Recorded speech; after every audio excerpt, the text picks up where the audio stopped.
Hello everyone, my name is Harsh Modi. As the students are liking the videos very much, so many parents and students called me that why don't we post the videos for class 10th. So I'm going to post the very first video for the students of class 10th, those who are studying the textbook of NCERT. The very first chapter for them is real numbers. In this chapter, we are going to study about the very first topic in this video, that is Euclid's division algorithm.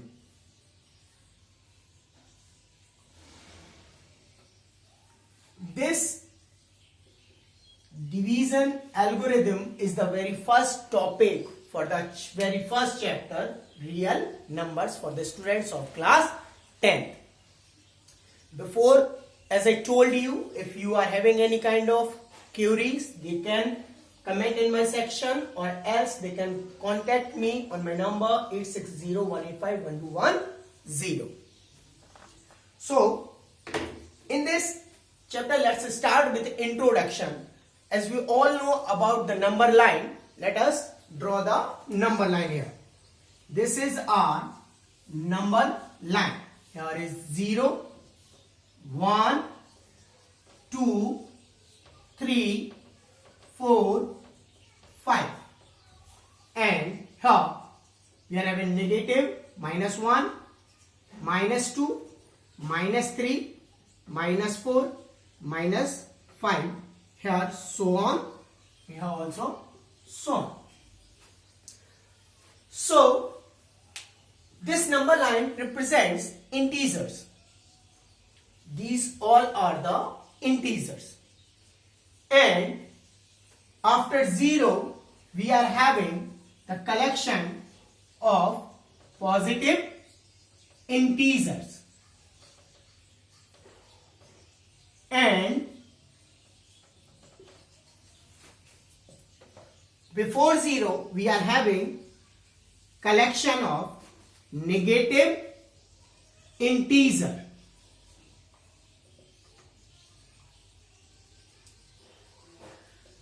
Dear students, here the thing is to be noticed is that 0 is neither positive integer nor negative integer. And in this chapter, we are going to study about the positive integers. Their other names can be counting numbers and natural numbers. So, as I told you that we are going to study about these positive integers, or else in this chapter, if I will say to you, in my view, the chapter name must be positive properties of positive integer. It should be like properties of positive integers, because in the whole chapter almost we are talking about the properties of positive integers. Its name should not be in place of real numbers. Its name must be like the properties of positive integers. So next, what we are going to study in it, that is Euclid's division algorithm. So if we are having the division in the topic, then let us take an example of two positive integers that are 17 and 5. So as we are having division, so we will do the division of it. So 17 is greater than 1, so we will divide 17 by 5. So what we are getting, when we are dividing 17 by 5, 5 3s are 15, and when we are subtracting 15 from 17, we are getting 2. So this division equation we can also write in this manner. As 17 equal to 5 into 3 plus 2. If we will move on to our classes 6, 7 and 8, we know the parts of this division. Like 5 is said to be the divisor. What it is said to be? Divisor. Next, 3 is said to be quotient. And 17 is said to be the dividend. And 2 is said to be remainder. It is remainder. So, we can also write this equation in this parts as 17 is dividend. So, dividend is equal to 5 is divisor, is equal to divisor. 3 is quotient, multiplied by quotient plus remainder. So what we get this is Euclid's division lemma. But one more thing is to be noticed in this one, as we are dividing. So what we are getting? Our remainder, either if we will divide, we can get 0, or else it will be having any positive integer. But always the positive integer will be less than the divisor. You can see that one. If you are going to divide 5 by 17, then we found 2 as a remainder, which is less than the divisor. Or in some cases, if you will do the division, you can also get the 0. So here the thing is to be written where the remainder is either 0 or greater than 0, but always less than divisor.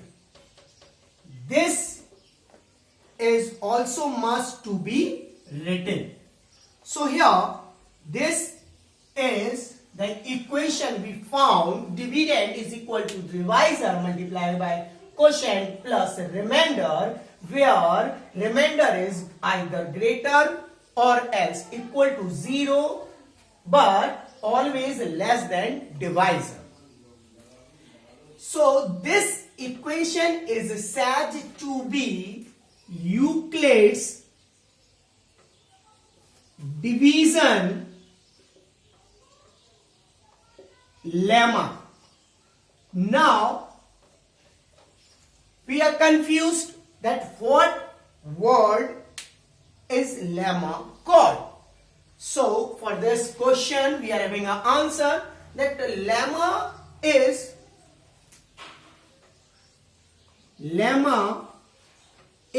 a proven statement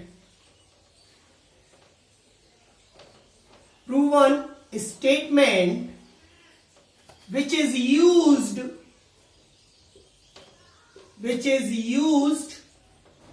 to prove another statement. Here if you have noticed that lemma is a proven statement which is used to prove another statement. In other words, we can say that lemma is a concept, rule we can say. In easy manner we can say that one lemma is a rule through which we can prove some of the other concept. So this is lemma.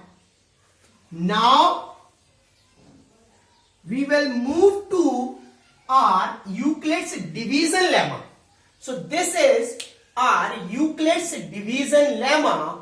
This is the concept, this is the rule that a dividend is equal to the divisor multiplied by quotient plus remainder, where remainder either equal to 0 or greater than 0 but always less than divisor.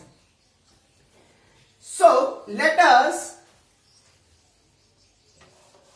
take an example for it to write the definition of Euclid's division lemma. We'll take two positive integers. Suppose there are two positive integers. There are two positive integers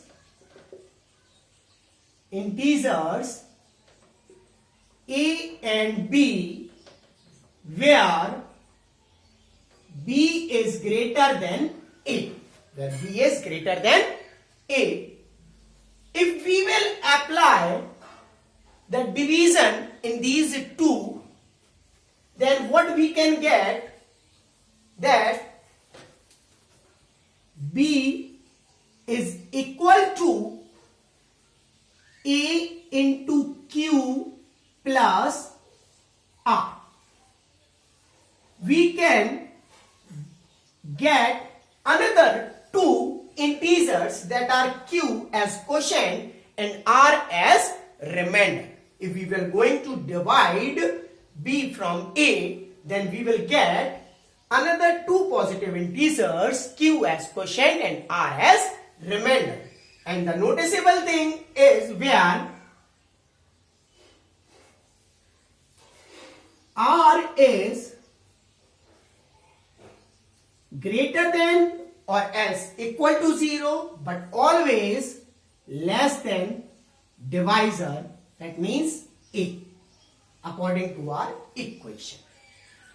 So with this we can give the definition of Euclid's division lemma.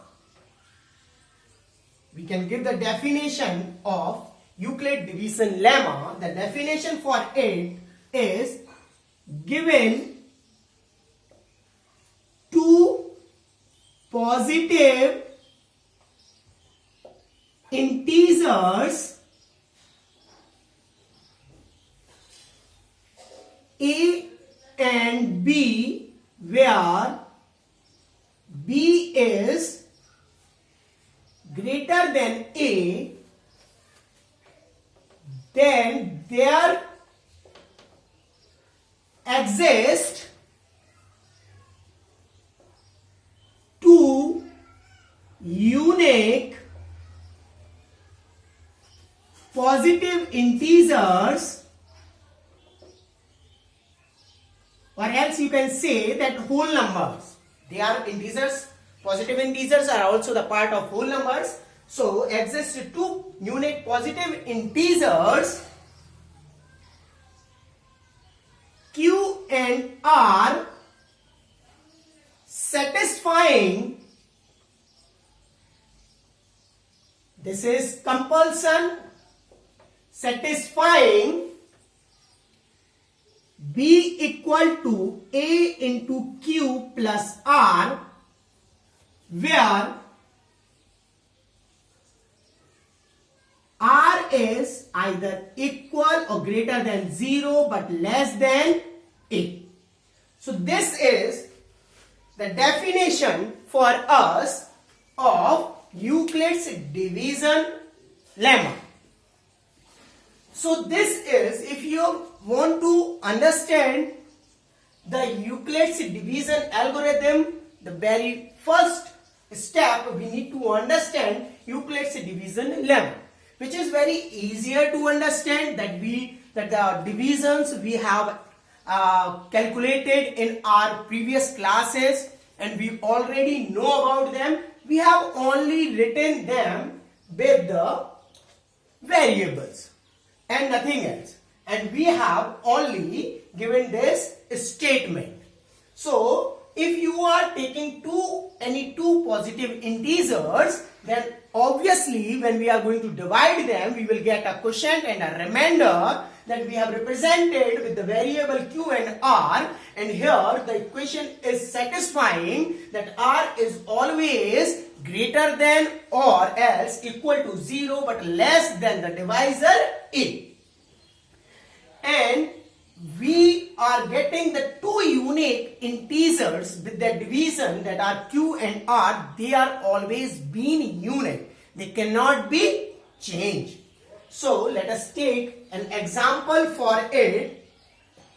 Let example, or we can say two questions, like apply the Euclid's division lemma on 17 and 4. So when we were going to apply it, according to it, 17 is equal to 4 into 4 plus 1. This is the Euclid's division lemma.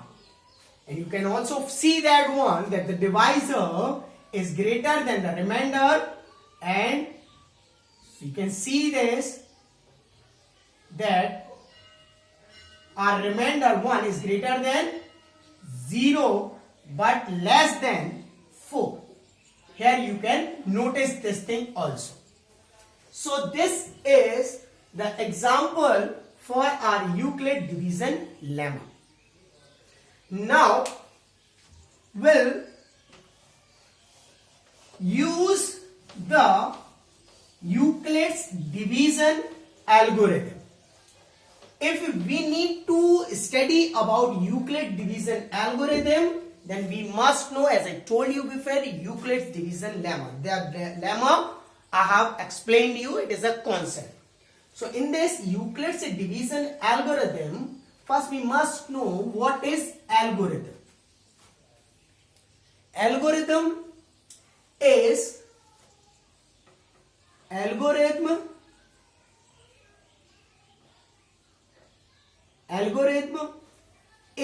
a set of well-defined steps which gives a procedure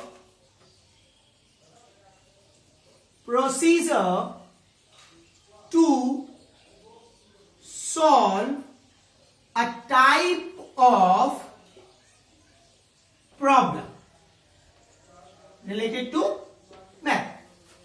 So algorithm is a set of well-defined steps which gives a procedure to solve a type of problem. This is the definition of algorithm. Here, algorithm, according to the algorithm, if we are following the steps, we are going to solve the problem very easier. This is called the algorithm. Now, why we are studying this Euclid's division algorithm? So we can find out the SCF and the properties of positive integers by using the Euclid's division algorithm. Let us move to the SCF first. SCF, if I will ask you, so many students can give the answer of this SCF as it is highest common factor. Highest common factor. Let us take an example to know what is highest common factor. So we'll take the example as 12 and 60. According to the name, we need to find out the factor first of these two positive integers. So what are the factors for 12? 1 into 12 is equal to 12. 2 into 6 is equal to 12. 3 into 4 is equal to 12. Now we are having the repetition. 4 into 3, 6 into 2 and 12 into 1. So the factors for 12 here 1, 2, 3, 4, 6 and 12. Next we are going to take the factors of 16. So 1 into 16 is equal to 16. 2 into 8 is equal to 16. And 4 into 4 is equal to 16. Next we will count the factors. 1, 2, 4, 8 and 16 are the factor of 60. Next, what we are having common. So what are the common factor? So here we can notice that we are having common factor as 1, 2 and 4 in both the positive integers. Next we will move to the highest. So what is the highest bigger one in all these three factors? The answer we can get, it is 4. So 4 is the SCF of 12 and 16. In this manner we can also give the definition for the highest common factor. What is the definition? The SCF of any two positive integers is D. Suppose we have taken a variable D. So the SCF of any two positive integers, here also we can take as two positive integers A and B, where B is greater than A, is D, which is largest positive integer divides both A and B. So here we can get the definition as the SCF of any two positive integers A and B is D, which is largest positive integer divides both A and B. This is the definition for us of SCF.